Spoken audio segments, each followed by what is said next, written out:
Bismillah walhamdulillah wa salatu wa salamu ala rasulihil kareem wa ala alihi wa sahbihi wa man istanna bi sunnatihi ila yawmiddin.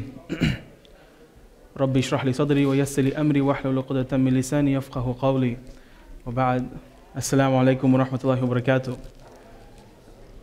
barakatuh. So there's a doctor, Muhammad, I think Kafil. You left your, looks like a wallet or a card holder. I put it in the back with the brothers. So, Brother Adi has his hand up. Okay, we're going to get started, inshallah. So before we get started, let me just ask the sister who asked about the frog. Do you have this desire to eat frogs? I found that very interesting. But anyways, let's get started, inshallah. It's a good question to know in terms of fiqh, but I don't see that appetizing at all. Huh? Oh, the small boy asked. Okay, mashallah. Sorry, I thought it was a sister. My apologies. Anyways, let's get started, inshallah. And this is a phenomenal 2 courses you guys have lined up. And the first, of course, is the fiqh of purification, and which is very complementary to this course when we talk about angels and jinns. Now, so one of the most important things that we as Muslims need to make sure, so I need everybody to just pay attention to what I have to say right now, okay? So one of the most important things that we as Muslims need to know is how to protect ourselves from the harms that can come from the shayateen and from the humans and the jinn, okay? Because it's something that not everybody in the community experiences at the same time, right? Not everybody in your family or in your circle of friends may have these, may have been tried with these circumstances. So it's usually very rare for a person to know how to cure themselves or how to protect themselves. And there are many people who are suffering from possessions or from black magic who don't know it because they don't know what the symptoms are, they don't know what to look out for, and they can't get their life back on track because they don't know that this is what's harming them. Or if they do know, they are seeking the wrong type of help, which is making the situation worse. In practicality, in practical terms, a person that has been influenced by black magic or the shaitan from the humans or the jinn, I say that because it can be black magic that caused the jinn to possess a person, or it could be the jinn themselves possessing the person. In terms of practicality, a person who knows how to protect themselves is going to be the most well off. And then after that, a person who can cure themselves. And I say this because there are many people in the community who are affected, yet they don't know how to cure themselves. They may have concluded that yes, something is wrong, and yes, there is something that's unseen that's happening to me, and this is the reason why, or could be the reason why my life is in this situation. But I need help. Who do I go to? Because I don't know how to cure myself. Do you understand? I don't know how to cure myself. So when you're in that situation, it's like you're put up against a wall. Because like I said, this is not something that everybody in the community experiences. Right? Your parents may have never seen this, or your grandparents may have never seen this. Your cousins, your friends, your sisters, your brothers, they may have never experienced this. Yet here you are experiencing this. Now what do you do? So now the thing that people try to do is reach out to people that they think may know how to help them. So this can go in 3 directions. The first direction is, yes, they find somebody that knows how to truly cure this, and how to get them better, and how to remove this ailment from them. And that's one way. The other way is, they may find somebody that's knowledgeable, but that person cannot dedicate the time to take care of them. And they'll just refuse. Not out of any malintent, but simply because it is a time-consuming process. And the third way is, they may go to somebody that's going to make the situation worse, where they use black magic to try to battle black magic or try to battle jinn possession, and it's just a downward spiral from there. Life doesn't go back to normal.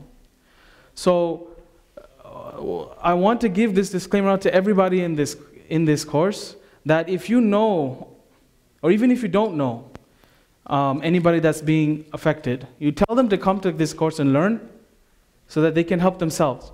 Secondly, for you being here, you are able to protect yourself, you're able to protect your family, and you may be able to help somebody in need in the future. Just because it hasn't happened doesn't mean it will not. So we do need to take whatever steps that we can. And you'll see by the end of the semester, inshallah, that it's not very difficult. And you'll see it's not something to be very scared of or very afraid of. And you'll see Allah had made it easy for us. And you'll see the reasoning why it happens. So we're going to go through all of that, inshallah.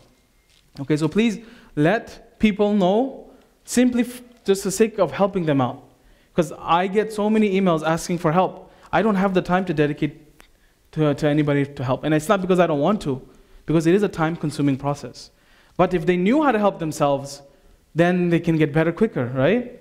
So this is why I am asking you sincerely, if you know people, tell them to come, tell them to learn, and inshallah, they will be able to overcome this, whatever issues they are having, okay? All right, so before we get to that part of the course, we got to get through some understandings and mutual, understandings of the unseen for now, okay? So, the unseen world, right? What's in the unseen? Just throw out the answers to me. We have angels, we have jinns, what else? Jannah, huh? Air? Jahannam. What else? Punishment of the grave, very good. So barzakh, right? What else? Huh? Allah subhanahu wa ta'ala, very good. What else? Huh? Hell, okay, future. Okay, so there's a lot of things in the unseen. Okay, there's a lot of things in the unseen. And the question may arise, why are unseen things in the unseen world, and why are we not able to interact with it? What do you think? Oh, and I know that's why it's unseen, but what do you think the reason of it is? Yes, sister. Yes, can I get the answer on the mic, inshallah? Because we don't have the ability to comprehend that, maybe. Okay, very good. So we have our own intellectual limitations. Okay, what's another reason why? Okay, very good. It's a test. How is it a test? You have to believe in Allah and the ghaib, which He explains to us and describes to us, right? Very good. Okay, what's another reason why? Yes, sister. Okay, we haven't been permitted to. Okay. What's another reason why? What would happen? And think about it. Huh? There will be war? Yeah, possibly. Yes. Okay, we don't get along? Is that what you're saying? Yeah, okay, that could be. But think about it practical terms. Huh? Okay, very good. It might scare us. All right. If you look around this room, right, you don't see anything. You just see what? Humans. Okay? If you stop to think about it, however, it's not just humans in this room. Right? There are angels, lots and lots of angels right here, right around us. We don't see them. Are they interacting with us? They are. They are. They could be making dua for us. They can be writing down our good deeds, saying this person was in the masjid learning about Islam, learning to get closer to Allah subhanahu wa ta'ala, right? They can be, through the command of Allah, protecting us from some kind of harm. As well as there could be jinns in this room too. There most likely is. Right? There most likely is. So it sounds a little scary, right? When we say angels, we don't get scared. But when we say jinns, people get scared, right? So we don't see that. Now imagine if we were able to see that. Would you be able to focus on me? Would I be able to focus on you? No. All right? I would be completely, what is it called? Distracted, right? Focusing on the angels, focusing on the jinns, seeing what they're doing, right? So imagine your daily life is going to be completely different, right? There will be Muslims everywhere because they see the angels and the jinn. So the test factor kind of becomes less, right? Becomes significantly decreased. We're going to talk about this in coming down in the next few classes, but there are angels and jinns with every single one of us, even if we are alone. Do you understand? Even if we are alone, there are angels and jinns with every single one of us, and they have certain roles. So that would be very distracting, right? When you hear whispers, good whispers, that can be from an angel, right? When you see that little trope on TV where you have the little good angel sitting on the shoulder and the bad devil sitting on the other shoulder, right?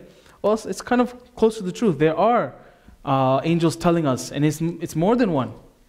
It can be more than one, telling us to do good, right? And there's a shayateen that's appointed to all of us, telling us to do bad. Okay, so we're going to talk all about that, inshallah, as the semester goes through. Okay, so again, the reason why the unseen world is unseen is because of convenience. Right? We would not be able to do what we are doing now if we can see everything. Right? Imagine you see the angels, you know, in a gathering where they are circling the gathering. Right? You would be distracted by that. You wouldn't be able to focus. On top of that, the test factor. Right? This is a test for mankind. Believing in the ghaib, because Allah subhanahu wa ta'ala tells us that it's there. It's part of Iman. It's part of Iman. So it is a test for mankind. And some people can't believe it. Right? Because they can't quantify it scientifically. And because of that, there's lack of Iman. So there's disbelief in the heart. So this is a big problem. We have visual limitations. We can't see everything that other things can see. For example, certain animals have more ability, they have a bigger spectrum where they can see more than we can. They can see different types of light, ultraviolet light and things like that, that we can't see, right? Unless we use certain tools. Okay, so we do have visual limitations. And this should tell us that we also have intellectual limitations too. Our minds would not be able to handle this. Our minds would not be able to handle this, okay? So there is some intellectual limitations. But the mercy of Allah subhanahu wa ta'ala, He is telling us this. There are people in this world that travel or that live their whole life trying to find out the meaning of life, right? The meaning of life. But we're blessed that Allah subhanahu wa ta'ala tells us, hey, this is what your purpose is, your creation, your purpose is to worship me. By the way, this is here, this is here, this is here. You know things that other people don't know, just simply because Allah subhanahu wa ta'ala has told us. Okay? It's a big blessing and we should be very grateful for that. Okay, so who is, we have a title here, the meaning of the fathers. Who is the father of mankind? Adam alayhi salam. Very good. Who is the father of the jinn? Iblis. Okay, so the father of mankind is Adam alayhi salam and the father of the jinn is Iblis. Okay. Now, in terms of where's the proof? The proof is in the Quran itself. So if you look at the tafsir of the Quran, when they are talking about Iblis, they say that it is the origin of the jinn, just like Adam is origin of man.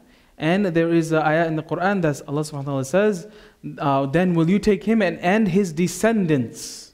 Will you take him and his descendants as allies other than me, while they are enemies unto you? Wretched it is for the wrongdoers an exchange. Okay. In terms of how Iblis produced, if he was the original jinn, there's no consensus on that. This is something part of the unknown. We don't know that, okay? But we do know what Allah subhanahu wa ta'ala tells us. He tells us that that Iblis is the father of the jinn. From Iblis came the descendants, okay? Now, are all jinns bad? No, absolutely not. Are all humans bad? Absolutely not. So you have the good and the bad, right? So you have the shayateen from the humans and you have the shayateen from the jinn. Okay. Now, is Iblis still alive? What's the proof? Okay, very good. Huh? Excellent, very good. Okay, yes. Yes, okay, very, very good. Jazakallah khair. Yes, you're absolutely right. If you are saying that Iblis is still alive, it is true. And we're going to talk a little bit more about the incident that brought that, but what Iblis wanted was respite. By respite, he wanted to give him time until the day of resurrection. And Allah says that He will give him respite until that appointed time. So he has that time. Now what is Iblis going to do with that time? His goal is to take as many followers of believers of Allah into the hellfire with him. Okay, and I'm going to talk about why. Yes, sister. Who is Iblis or what is Iblis? Some sisters doesn't know about that. What is Iblis? Who is Iblis? Okay, like, so you asked him who is Iblis? Yeah, what is Iblis? Like they don't know about the meaning about Iblis. Okay. Like, we know as a Muslim, but we have some debate Muslim here. You talk. Okay. I understand. All right. So let me give a little bit of a better understanding, definition. So we know mankind. If we trace back our ancestry all the way back. The first human being on earth was, we said, Adam alayhi salam. That was the first human being. So Iblis is a creation that has been created by Allah subhanahu wa ta'ala. His descendants are in that same type of creation. They are not the same creation as humans. The jinn are a special creation that Allah subhanahu wa ta'ala created before the humans. And the Iblis is their father. So it's the name of the first jinn that was created. Okay? That is Iblis. I'm trying to figure out what they would say. What would they call him in Christianity? Huh? Satan maybe? What is it? Demon will be maybe the bad shayateen, right? But the Lucifer that you may see, that they refer to commonly, right? The father of all the devils. That you can consider that Iblis. But don't confuse demons with jinn. We're not saying they're the same thing. I'm just trying to help the people that are new to Islam kind of make a connection. Okay? We are not saying that devils and all jinn are the same, because we said that there are some jinns that are good. So from this creation, just like humans, right? From this creation, there are some humans that are bad, and they do bad things, while other humans are good. Similarly, in this creation, the jinn, there are some that are bad, and of course others that are good. They have free will just like we have free will. Okay? They are part of the unseen, so we don't see them. But we'll talk about them in a little bit more detail. I hope that makes some sense. Does that make sense? Is that okay? Yeah? Continue taking this course. We're gonna break it down, inshallah, so you don't have any problems. Okay? Yes. Okay. I'll do my best to, inshallah, make it easy to understand. Okay. All right. So now there's a question here. Is Iblis a fallen angel or jinn? Okay. So now in Christianity, we have Iblis, the leader of the demons, just to make an understand connection, as a fallen angel, right? They disobeyed God and they got cast out of heaven, and now they are, cursed. So the Islamic definition of an angel is a little bit different, where an angel is a creation of Allah from what? From light. And the angels are obedient to Allah exclusively. Do you understand? They're obedient to Allah exclusively, meaning that they only obey Allah subhanahu wa ta'ala. So because of this definition, that question whether or not the Iblis is a angel kind of doesn't make sense, because angels by nature cannot go against the command of Allah subhanahu wa ta'ala.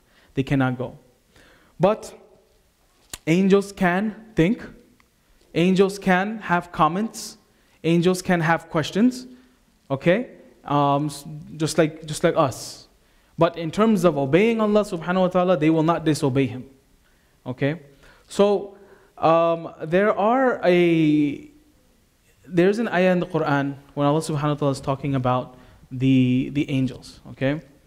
And Allah subhanahu wa ta'ala, He is saying that He told the angels, okay, to prostrate before Adam. Okay? So here He's saying they all prostrated, illa Iblisa, except Iblis. So if you take this, just the translation itself, if you just take the translation itself, it may seem that Allah subhanahu wa ta'ala is saying that Iblis was from the angels when He commanded all of the angels to prostrate in front of Adam, except for Iblis. Okay? So this may seem like this is the case. But what do we talk about in the past courses when we have a topic that we need to understand? Do we look at just one ayah? No, we don't. What do? You take every evidence you can find on that topic. So it can be another ayah in the Quran. It can be a hadith. Okay? And then you make a conclusion. You can't just take one verse. Right? You know how they always say it's taken out of context. You can't just take one verse and make a conclusion. Okay? So outwardly, this may seem like Iblis is part of the angels, but he's not. There's proofs. The first proof is this. In the Arabic of this verse, the word Iblis ends in fatha, Iblisa. If it was a continuation of that group, then Iblis would have ended in Dhamma, Iblisu. Okay? So the first, for the people that are Arabic, understand Arabic, that change in the vowel ending excludes Iblis from that group that was mentioned. So the first group I mentioned is the angels. But because the sounding of the word is not what it's not ending with a Dhamma, it means that that Iblis is not part of that group. Okay? So that's one proof. And that's just a more of a grammatical proof. Okay? Then the other proof is Allah subhanahu wa ta'ala says it himself in another verse. Okay? Kana min al-jinn. He was of the jinn. Okay? Kana min al-jinn. So Iblis was of the jinn. Okay? So as Muslims here, we need to make sure that we do not confuse this. And we have the verse here, very clear. Clear verse, Allah subhanahu wa ta'ala saying that he is from the jinn. Okay? So we have three creations here, right? We have the angels, we have the jinn, and then we have humans. The angels were the first, then came the jinns, then came the humans. Okay? In that order. Okay. Now, what ended up happening was, Allah subhanahu wa ta'ala decided to create Adam alayhi salam. Okay? And when he decided to do that, he went to the angels and he told them that I'm going to create a Khalifa, meaning a successor. They're going to come one after the other, one generation after the other on this earth. Okay? And the angels, they had a question. They're saying that, why are you going to create a creation that's going to cause corruption and bloodshed? Why are you going to create a creation that's going to cause corruption and bloodshed while we're here worshiping you, right? And we are glorifying your name. And then Allah subhanahu wa ta'ala says that I know what you do not know. Okay? All right. So let's understand why the angels asked. Okay? They will ask or can ask in order to gain clarity. Not out of arrogance and not out of being rebellious. Okay? Just like when you go to a university, a teacher makes a statement, a professor makes a statement, and you're curious about why, you raise your hand, you ask, right? And then the professor explains it to you. So in this situation, the angels are not being rebellious. They're actually being inquisitive in order to learn more, okay? So this is the reaction of the angels, okay? So this is the verse I just mentioned, okay? But the reaction of the jinn, Iblis, was different. Okay? When Allah subhanahu wa ta'ala created Adam as a form of honoring Adam alayhi salam and as a way of showing his great importance, what did he command everybody else to do? To bow down, okay? To prostrate to Adam. Alright, so let's get this out of the way. Prostration to human beings right now, is that allowed? It's not allowed, okay? But at that time it was, okay? When Islam, the Sharia of Islam, when the Prophet ﷺ came, and Islam, as we know it today, was established, specifically the rules and regulations, that prostration of respect has been only limited to Allah subhanahu wa ta'ala. That prostration of respect is only for Allah subhanahu wa ta'ala. But prior to that, just how the laws was different, the Sharia was different for the people of Bani Israel, right? They have the Sabbath. We don't have the Sabbath where they cannot do anything the entire day until sunset. We don't have to do that, right? So the previous Sharia, it was okay to make a prostration out of respect, okay? Another example is Yusuf alayhi salam, when he saw in the dream that the stars and the moon, they were making sujood to him. Okay? Again, this is out of respect. So, but in terms of our application, we only do it to Allah subhanahu wa ta'ala. That sujood is only limited for Allah subhanahu wa ta'ala. Okay? Alright, so Allah subhanahu wa ta'ala commanded the creations there to prostrate before Adam alayhi salam to emphasize his importance. Okay? And what did Iblis do? He said no. So now compare the differences between the two. Okay? The angels questioned why Allah subhanahu wa ta'ala created Adam alayhi salam. They questioned because they want to know why. And Allah subhanahu wa ta'ala told them that I know what you don't know. Okay? And when that happened, Allah subhanahu wa ta'ala tested them by telling them to prostrate in front of Adam alayhi salam. And what did they do? Because they were obedient, they did prostrate.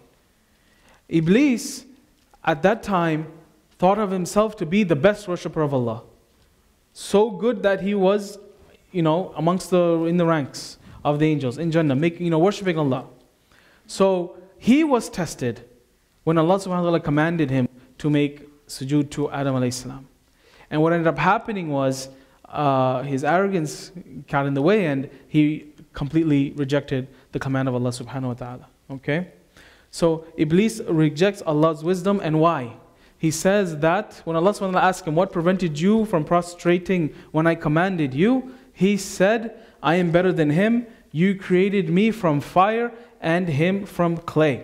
Okay? So for my new brothers and sisters in Islam, the jinn, the leader of the jinn is Iblis. We know him, you may know him as the devil or Lucifer or Satan. He was created not from the same thing angels were created from. Angels were created from light. They were created from something called a smokeless fire. Okay? Allah describes it as a smokeless fire. And humans were created from clay. So in the mind of Iblis, he believed that his creation from fire was superior to the creation of Adam from clay. You understand? So and on top of that, he believed he was the better worshipper because he had reached a status to be a very devout worshipper of Allah, and he did not understand and he rejected the wisdom of Allah subhanahu wa ta'ala and the command of Allah subhanahu wa ta'ala. Okay. So again, in another ayah in the Quran, he says that never would I prostrate to a human whom you created out of clay from an altered black mud. Okay? So we can all agree in terms of Christians, Jews, and Muslims that humans were created out of clay. I think we can all agree on that. And angels were created from light. I think the discrepancy becomes when specifically talking about the jinn. Alright? But the jinn is a third creation made from smokeless fire. They do have free will, and they can cause, they can act upon that free will. But they have more capabilities than us in some ways, and vice versa. And we're gonna go into more detail coming up in the next few classes. Okay. So again, angels from light, the jinn from smokeless fire, and the humans from clay. Okay. And Allah subhanahu wa ta'ala says that He will create the human being out of clay and altered black mud. Okay. What do you guys think is more? Let's just put everything aside. Let's put Islam aside. What do you think is a cooler power to have? The power to manipulate fire, or the power to manipulate clay, or earth? What sounds cooler? Let's talk about superpowers, right? With the Avengers now, right? So what's a cool power? Which is cooler? Huh? Okay, light's pretty cool. Clay, okay. Why do you say clay?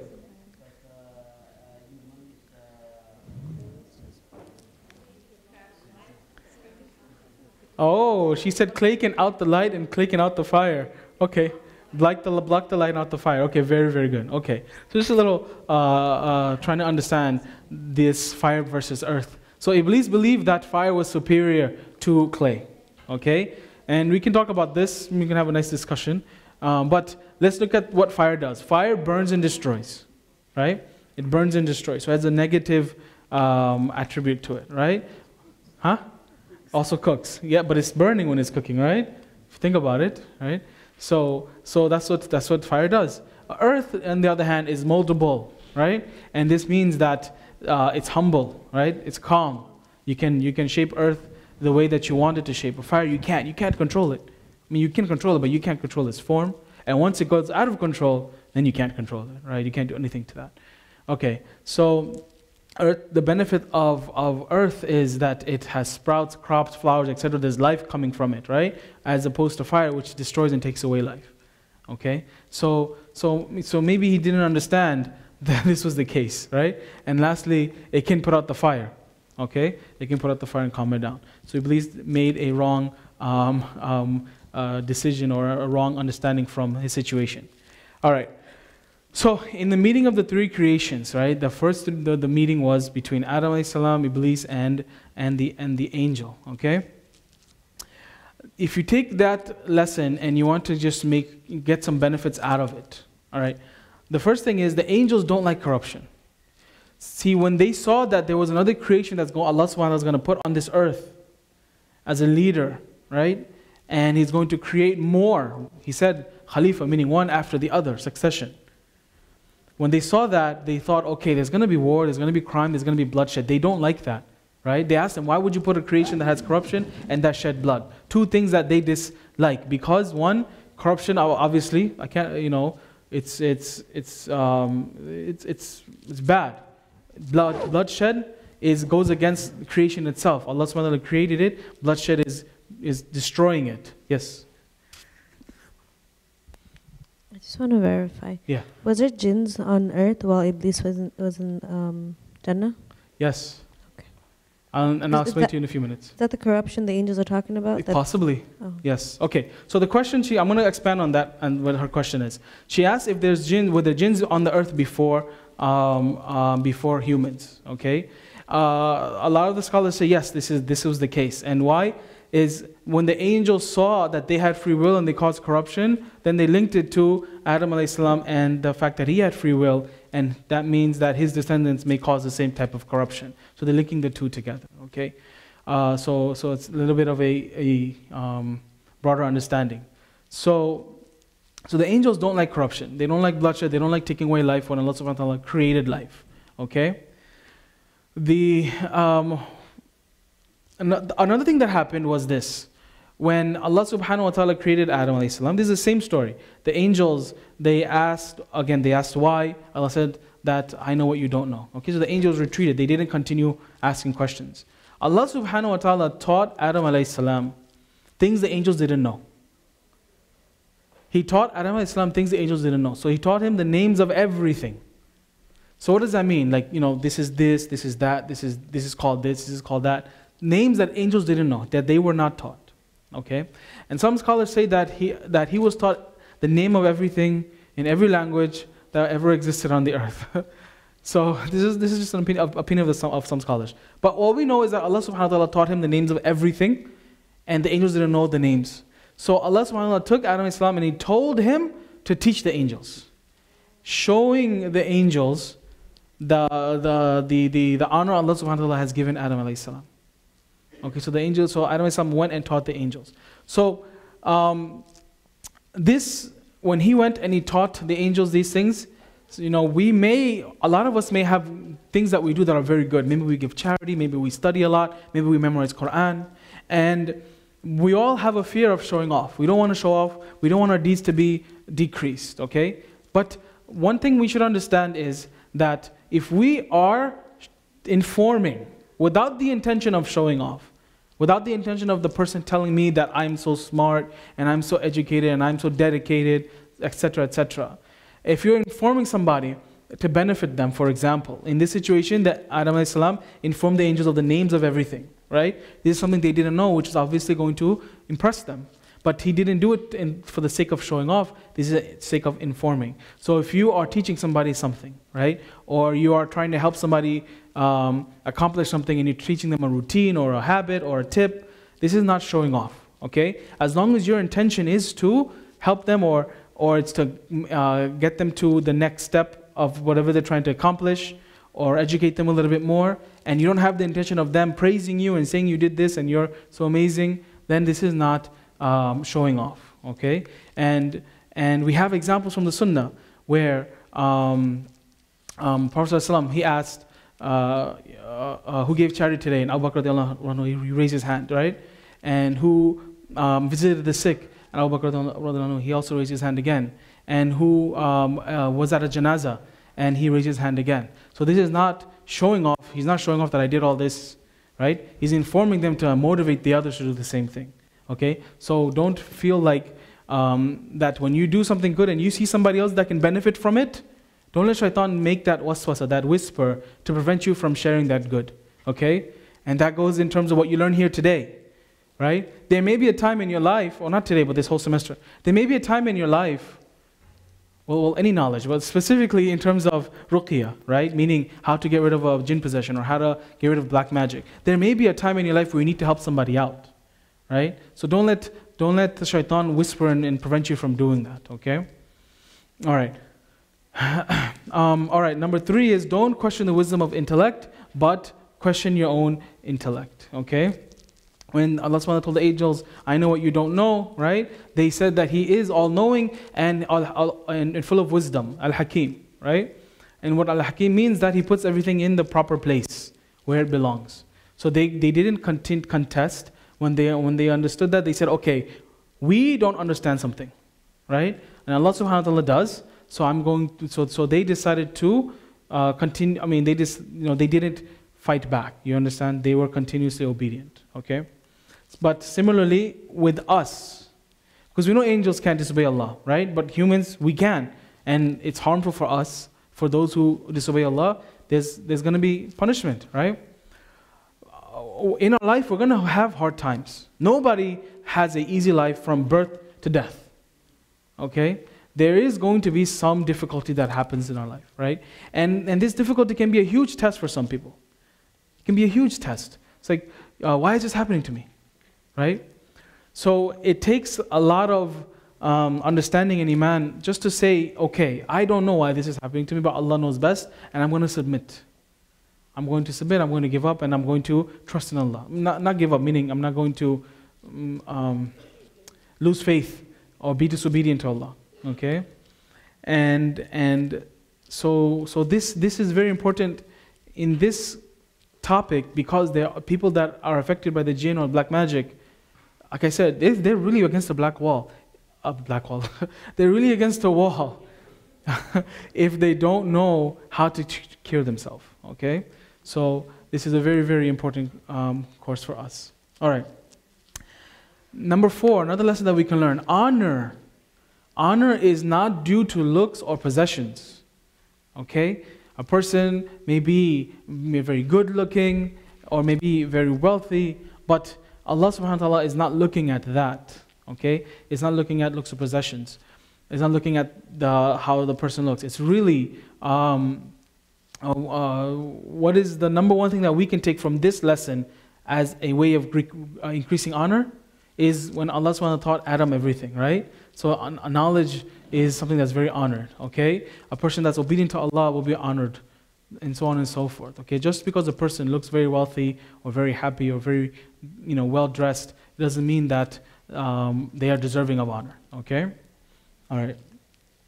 And again, the virtue of knowledge, right? Adam alayhi salam was honored and by everybody, right? Allah subhanahu wa ta'ala told the creation to bow down to Him just because of this knowledge that He taught him. Okay. Point number 6 is a trial for your claims. Okay. So, here's the thing. Iblis claimed to be the best worshipper of Allah, right? That had free will. Okay, not like the angels who cannot disobey. And he was tried by Allah subhanahu wa ta'ala when he created a creation that Iblis believed was deficient. So he was tried by Allah subhanahu wa ta'ala and he failed this trial. Okay? So the lesson to take for us is we have to be very careful in making statements, because if we are reckless in our statements, then we can be tested and put into a position of difficulty. For example, a person may look at somebody and say, hey, this person is not spending their money the way that I would have spent it if I had their money. Right? This is a very arrogant thing to say, and Allah may test them at some point, right? Or if they they're going through this trial, I would have been more patient.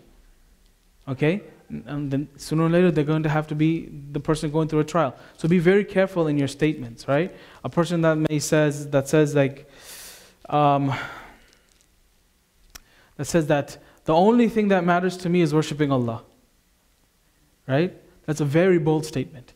It's not a bad statement in terms of they want to, there may be some truth to it, right? But I'm sure their family matter to them, right? their spouse or their children or their parents or their siblings, right? And if that's taken away from them, they're going to be put through a very severe trial, right? And at that point, are they going to say the same statement, right? So the lesson here is be very careful in the claim, okay? The angels, when they said that Allah subhanahu wa ta'ala is all-knowing and all-wise, they made that claim. And Allah tested them by telling them to prostrate to Adam, and they did. Iblis made a claim as being the best worshipper. Allah put him through a test, and he didn't succeed, right? So we have to be just a little bit more careful in terms of what we say. Okay. So we talked about how Adam alayhi salam taught the angels the names of things that even they didn't know. Okay, and this is a kind of an evidence for us that knowledge is very, very sacred and very valuable. Okay, simply for a variety of reasons, but simply because it allows us to know Allah more, right? Know Allah more. It's so important because when we know Allah more, then we have less worries about our life and what happens in our life, right? And we have more trust in Allah subhanahu wa ta'ala. It increases our iman. Okay? Also, knowing knowledge allows you to teach others so that they can get benefit, right? That's very important too. When a person learns from you, they're changing their life to a certain extent in a better way. So it's a very, very honored thing. So this is what Allah subhanahu wa ta'ala says, that Allah will raise those who have believed among you and those who are giving knowledge by degrees.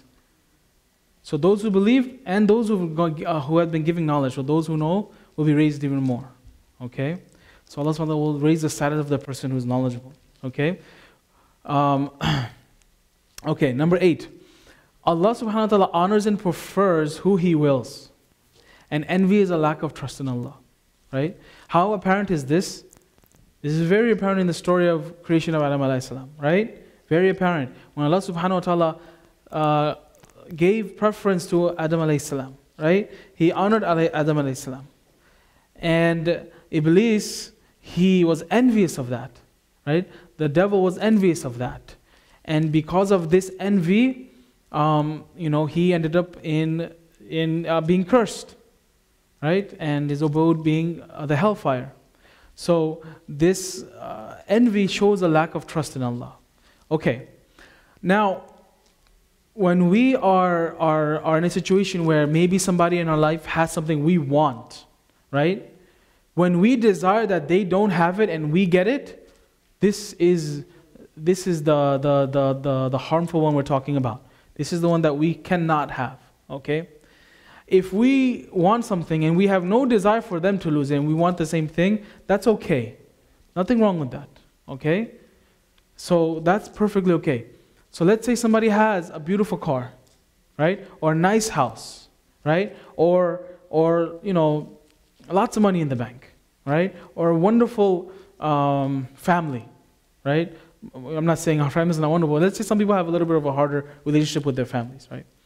For them to say, I want the same thing, nothing is wrong with that.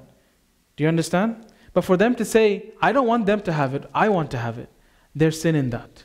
Okay? So we have to differentiate this. So with Adam and Iblis didn't want Adam to have the status and honor. He wanted it for himself. Do you understand? He wanted it for himself. So we shouldn't have that mentality. Now, something very important to know is this.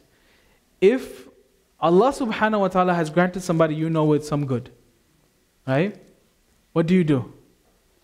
Don't stop at wanting the same thing, right? What's the next thing we should do? The best thing we should do? Huh?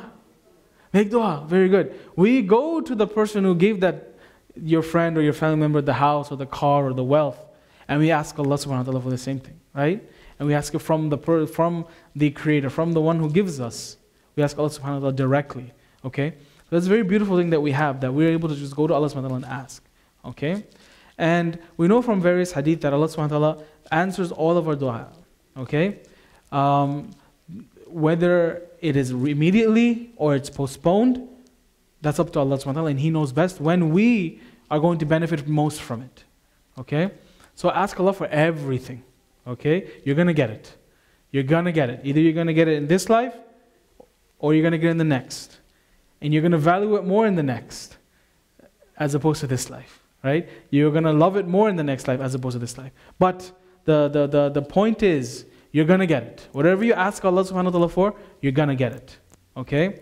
So be very, very happy knowing that, and be very, always make dua and request Allah subhanahu wa ta'ala for whatever you want, even if it sounds silly. Yes, sister? Inside you of, you know, wanting something that someone else has. You don't have to utter the words, but something comes over you, just want it. Oh, you're talking about envy. Yeah, just protect yourself. If you feel that desire where you want what somebody else has, just make sure that you don't intend for them to lose what they have. You only intend for you both to have it, so you both can be happy, right?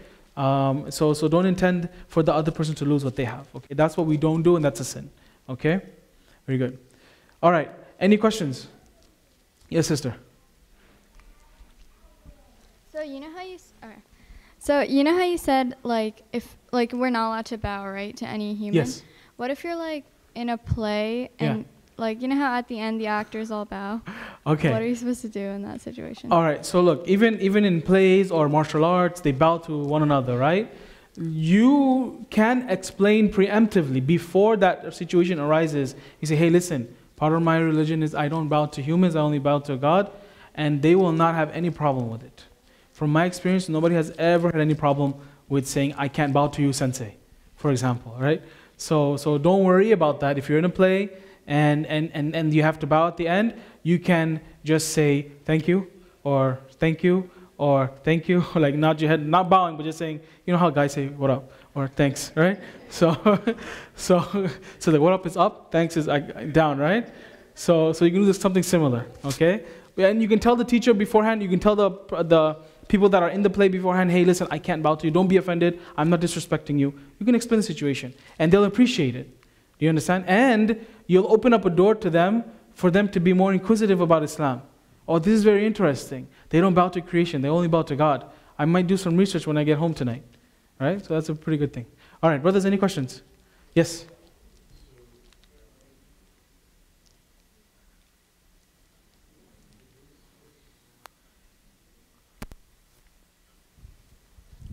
Iblis was supposed to be the first jinn, right? Yes. So jinns usually live for thousands of years, yes, or whatever it is. So when the jinns were living on earth, I know that Iblis, he was such an abid that the jinns, they can jump from heaven to earth.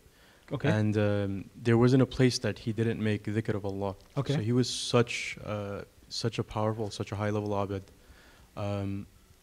But was he actually the first jinn? Or yes. Was he just... Were you here in the beginning of the class? Yes, I was just confused. I wasn't sure. Well, Allah subhanahu wa ta'ala says that Iblis and his descendants, not to obey Iblis and his descendants, right? Using that verse, the majority of the scholars believe, yes, he was the first jinn. Okay?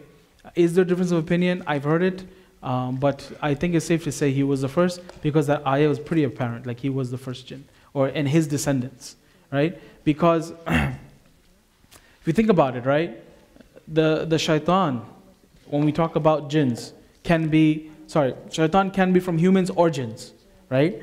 So if there were jinns before Iblis, then there would be shaitan before him too. You understand? But Allah specifically is saying not to obey Iblis and his descendants. Okay? So that means that the shaitan are coming from his descendants. So the jinns before, they weren't, they were shaitan from them too, because we know that they fought and they had bloodshed. Okay? So I think the better opinion, the stronger opinion is that yes, Iblis was the first. The scholars don't know who was the second, whether or not he had a wife. They don't know, but we just know that he was the first. Okay. Any other question on the other side? Yes, brother.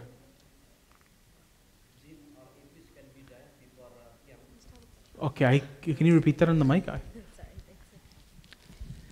That Iblis or jinn can be died before Qiyamah? Yes. So the scholars have been asked this question because the Iblis wanted respite, meaning he wanted to live until the day of resurrection. So they were asked, when will Iblis die? And they said that during the blowing of the first horn okay, he will die. Because the blowing of the second horn is when everybody's resurrected again. Okay? But yes, he will die. Yes. Long life, right? Do jinns have infinite lifetime, or do they die once? So as far as I understand, they don't have infinite lifetime. They do have a set amount of years. However, it's longer than humans. Iblis was allowed to live that long because of Allah subhanahu wa ta'ala. He allowed him to live that long. Okay? But the other ones after him, no, they have a certain lifespan. He's the exception because he asked Allah subhanahu wa ta'ala. Even Iblis asked Allah subhanahu wa ta'ala something, right? After he disobeyed him, he asked, can you just give me a long life? Allah gave it to him, right? So you can never ever discount the mercy of Allah subhanahu wa ta'ala. You can never ever say or lose hope in the mercy of Allah subhanahu wa ta'ala. Never ever. Even if you're the worst sinner in the world, there's nobody worse than Iblis, right? If you look at Pharaoh, right? He was the worst creation at the time, right? I mean, from humans. But Allah subhanahu wa ta'ala sent him 2 messengers to help him to try to come back to the right path. Do you understand? So nobody ever should lose hope in Allah subhanahu wa ta'ala. The conclusion was Pharaoh disobeyed Allah until the end.